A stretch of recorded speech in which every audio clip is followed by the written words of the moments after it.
내 자리에서 바로 일어나라, 똑바로 일어나라 메시지를 선포했는데, 그러자 그 사람이 일어났고, 먼저 일어났다. 리프트, 일어났다. 그럼 놀라운 기적 아닙니까? 태어나서부터 지금까지 한 번도 일어설 수가 없는, 스스로는 불가능했던 일이 지금 벌어지고 있는 겁니다. 일어난 것만 해도 기적인데, 일어났고 걸었다. walked, lived and walked. 오늘 이제 우리가 함께 보게 될 사도행전 14장 말씀 15절만 읽었습니다만은 배경을 좀 말씀을 드려야 될 것 같습니다. 하나님께서 사도 바울을 참 귀하게 쓰시는데요. 예루살렘 교회가 이제 초대교회의 모교회와 같은, 어머니 교회와 같은 역할을 했다면, 오늘날 시리아라고 하는 나라, 당시는 수리아라고 불렀습니다만은 그곳에 안디옥이라고 하는 지역이 있습니다. 이 수리아 안디옥에 교회가 세워지는데, 이 안디옥 교회를 통해서 이방 선교가 최초로 이루어집니다. 이때 선교사로 세움을 받은 분이 바울과 바나바가 되겠습니다. 그래서 오늘 이 본문의 말씀은 사도 바울이 공식적으로는 한 3번 정도 3차례에 걸쳐서 선교 여행을 했다, 이렇게 기록되어 있는데, 오늘 본문은 사도 바울의 첫 번째, the first 트립이 되겠습니다. 미션 트립이죠. 선교 여행의 과정 가운데 있게 됩니다. 그런데 그 지역이 어딘가 하면요, 14장 8절에 보니까 지역 이름이 나오는데요. 어디라고 나옵니까? 루스드라라고 하는 지역입니다. 사도 바울과 그의 동역자인 바나바가 함께 이 루스드라에 들어가는데, 여러분 8절에 보니까 한 사람을 보게 됩니다. 그런데 그 사람의 상황이 나오는데요. 발을 쓰지 못하는 한 사람이 앉아 있다라고 기록하고 있습니다. 여기까지만 읽으면 이 사람이 이제 뭐 청소년 때 혹은 장성에서 다리를 다쳐가지고 발을 못 쓰는가, 이렇게 생각할 수도 있습니다만은 그 뒷부분에 자세하게 설명이 됩니다.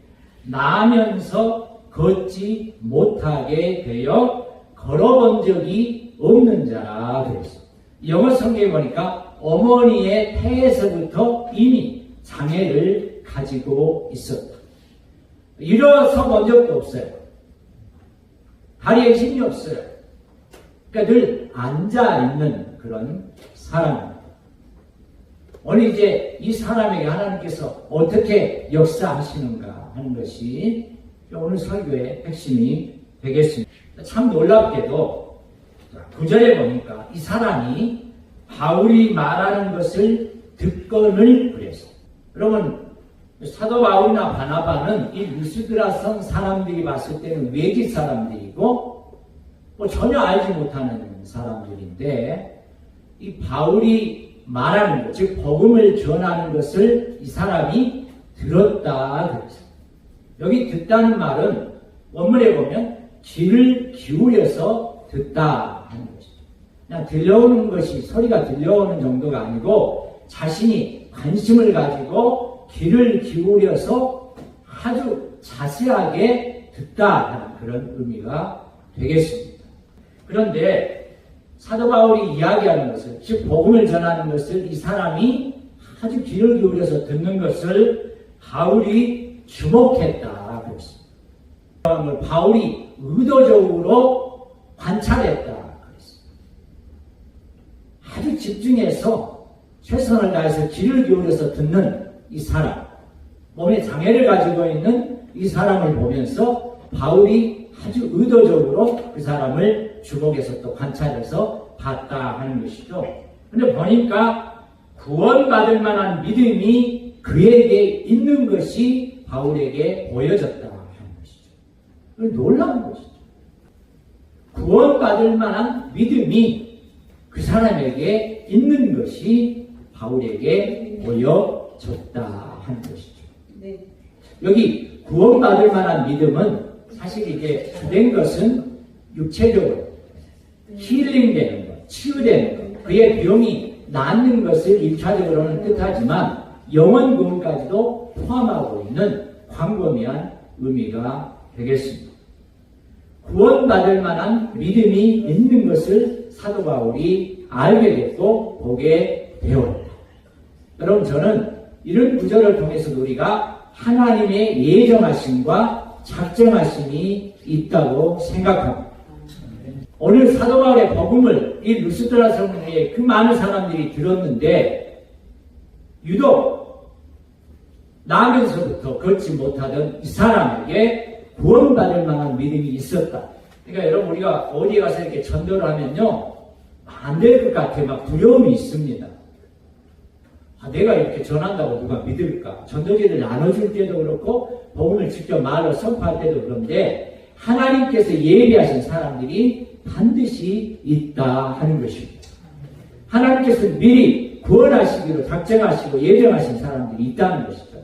여러분, 에베소서 말씀해 보면 창세전에 하나님께서 하나님께서 창세전에 하나님의 자녀들을 선택하시고 또 미리 예정하셨다 하는 것이 에베소서 1장 4절과 5절의 말씀이 나옵니다. 놀라운 일이죠.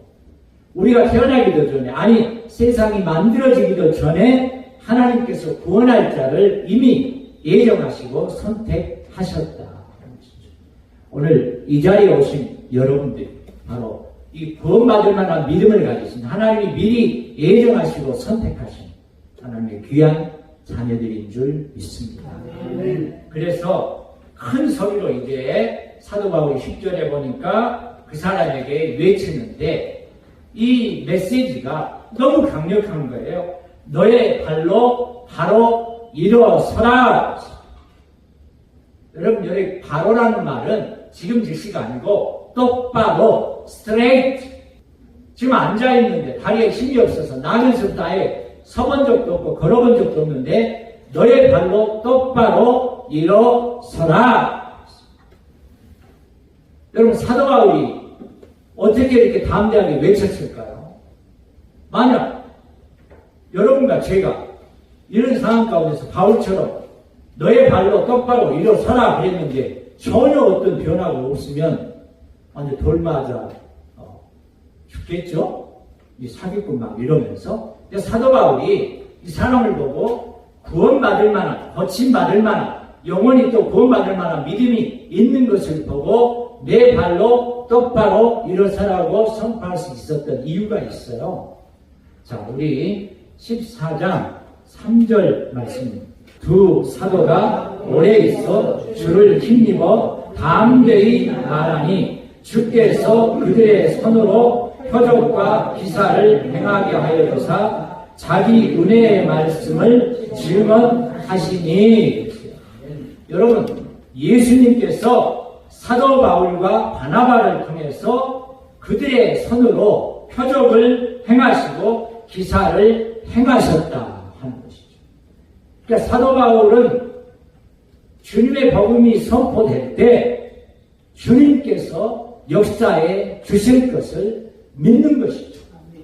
이미 수차례 경험을 했고, 오늘 지금 한 번도 해보지 않은 일 앞에 도전하는 것이 아니고 이미 믿음과 확신과 체험과 경험을 가지고 선포하는 것입니다. 여러분, 그랬더니 어떤 결과가 벌어졌습니까? 후반절이죠. 그 사람이 일어나 걷는지라. 일어났고 걸었다. 여러분, 이 사람도 놀랬겠지만 그 루스드라 성에 그 많은 사람들이 놀란 것이죠.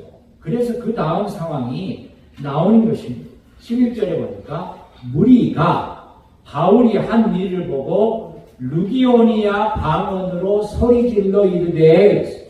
여러분, 여기 루기오니아라고 하는 지역은 루스드라를 포함한 루스드라, 더베 인근의 여러 지역을 포함한 좀 더 큰 규모의 지역이. 그러니까 우리 전라도나 경상도 이런 지역이라는 거죠. 전라도 안에 광주도 있고 무안도 있고 나주도 있고 막 이러듯이 루가오니아 지역이라고 하는 건 좀 넓은 의미의 지역인데 그 루가오니아 방언이란 말은 사투리란 말이에요. 사투리. 이제 요즘식으로 소리 질러 놀래가지고 원매 이것이 뭔 일이다냐 그런 식이죠. 그러면서 뭐라고 했어요? 신들이 사람들의 모양으로 우리 가운데 내려오셨다니 이 말. 신들이 사람들의 모양으로 우리 가운데 내려오셨다. 지금 놀래요. 근데 그 신들이 누구냐? 여러분 2절에 보니까 제우스 그리고 헤르메스라고 하는 신이라 하는 것입니다. 그리스 로마 신화 나오는 신들입니다. 이 제우스 신, 근데 바나바는 제우스라고 그렇게 표현을 했고 바울은 헤르메스라고 표현을 했는데 사실 제우스가 우두머리 신이죠. 으뜸가는 첫 번째 신이 제우스고 헤르메스는 누구냐? 이 제우스 신의 대변인 역할을 하는 웅변의 신, 연설의 신이 헤르메스입니다. 말을 잘하는 신가 헤르메스 신. 그래서 이때 당시에 복음을 전하는 사람이 바울이었기 때문에 바울을 웅변의 신이고 연설의 신인 헤르메스로 그렇게 자기들이 생각을 했고 그 옆에 조용히 있는 이 바나바를 제우스 신으로 생각을 한 것이죠. 그러니까 사도 바울과 바나바는 자기들이 신이 아니기 때문에 하나님이 아니기 때문에 옷을 찢는 거죠. 자기들은 섬김받을 대상이 아니라 하면서 이제 핵심적인 복음을 선포합니다. 15절에 보니까 여러분이 어찌하여 이런 일을 하느냐? 우리도 여러분과 같은 성정을 가진 사람이다. 우리는 신들이 아니다. 우리는 여러분과 똑같은 사람이다. 다만 여러분에게 복음을 전하는 이유는 이런 헛된 일을 버리고 어떤 거요? 우상을 숭배하는 거 버리라는 거예요. 제우스가 신이 아니라는 거죠. 헤르메스가 신이 아니라는 거예요. 그것들은 우상들이라는 거예요. 우상. 여러분 우상들은 죽어있는 것들이기 때문에 무능해요. 그 죽어있는 우상 앞에 나무 앞에 동물 앞에 어떤 대상 앞에 존재 앞에 아무리 뭘 구해봐야 하나도 이루어지지 않아요. useless, 무능해요. 우상은 무능합니다. 왜? 자기들이 죽은 존재이기 때문에. 그러나 하나님은 어떤 분이신가? 복음의 핵심인 하나님은 어떤 분이신가? 천지를 창조하시고 바다를 창조하시고 그 가운데 만물을 지으신 창조하신 분이다. 네. 여러분 천지니까 하늘을 창조하신 분,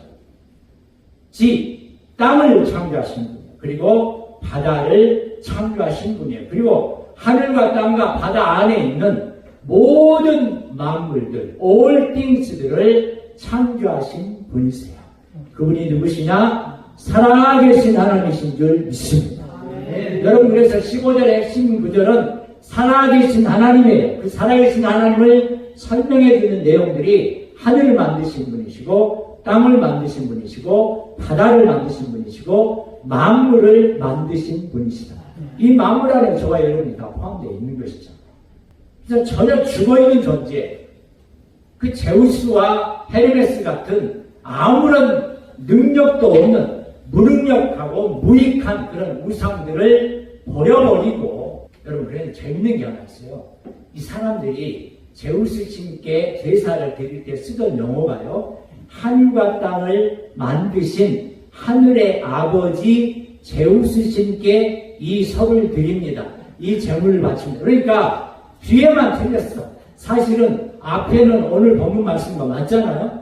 그들도 제우스 신한테 제사를 드릴 때 하늘과 땅을 창조하고 만드신 하늘의 아버지라는 표현까지는 너무나 기가 막히게 일치가 되는 것 같은데 뒤에 그게 제우스가 틀린 것이죠. 제우스가 아니라 살아계신 하나님이신 줄 믿습니다. 그 하나님께로 뭐라고 했어요? 돌아오라 하는 것이죠. 여러분 돌아온다는 말은 완전한 방향을 바꾼다는 거예요. 예전에는 하나님 모를 때는 제우스가 헤르메스가 자기들이 제사 드려야 되고 의지해야 될 그런 신인 줄 알았는데 자기들의 모든 어려운 문제를 해결해주고 뭐 질병도 낫게 해주고 그런 신인 줄 알았는데 사실은 그게 아니라는 것이죠. 너희들이 그렇게 생각했던 그분은 천지와 만물을 창조하시고 또 오늘 우리에게 어떤 능력도 베풀어 줄 수 있는 분은 하나님이시라는 거예요. 여호와 하나님. 우리 성경에서 우리가 보는 하나님, 살아계신 하나님, 그 하나님께로 이제는 돌아오라. 사도 바울과 바나바가 이 귀한 복음을 선포하고 있고 그 복음의 핵심에 살아계신 하나님께로 회개하라, 돌아오라 하는 이런 메시지를 전하고 있습니다. 여러분 오늘 사도 바울과 바나바가 있었던 현장은 똑같은 이야기죠. 절망 가운데 있던 정말 절망 가운데 있던 남의 손도 걸어본 적도 없는 그런 사람에게 예수님의 마음으로 예수님의 심정으로 바라보면서 예수의 이름으로 복음의 능력을 선포했던 바로 2000여 년 전의 이 역사의 현장에서와 같은 그런 역할들이 오늘 저와 여러분에게 필요하다 하는 것이죠. 오늘 우리도 이 시대에 절망 가운데 힘들어하고 고통 가운데 눈물을 흘리는 사람들에게 찾아가서 예수의 이름으로 똑바로 일어서도록 그래서 천지와 만물을 창조하신 분이 바로 살아계신 하나님이시고 이 하나님께로 돌아와야 산다고. 여러분 육체만 회복이 되는 것이 다는 아니잖아요. 영원히 구원을 받아야죠. 영원히 구원을 받아야죠. 오늘 우리도 사도 바울과 바나바를 또 우리가 본받아서 정말 이 사랑이 필요하고 회복이 필요하고 위로가 필요하고 격려가 필요한 긍휼이 필요한 그런 사람들이 우리 주변에 있다면 그분들에게 가서 우상은 아무 능력이 없고 오직 창조자는 살아계신 하나님만 당신을 만져줄 수 있고 고칠 수 있음을 선포하는 귀한 복음의 선포자들 그리고 복음의 능력자들이 다 될 수 있기를 우리 사슴 나의 부교회를 통해서 사슴 병원을 통해서 이런 놀라운 역사들이 계속해서 일어나기를 예수님의 이름으로 축원합니다.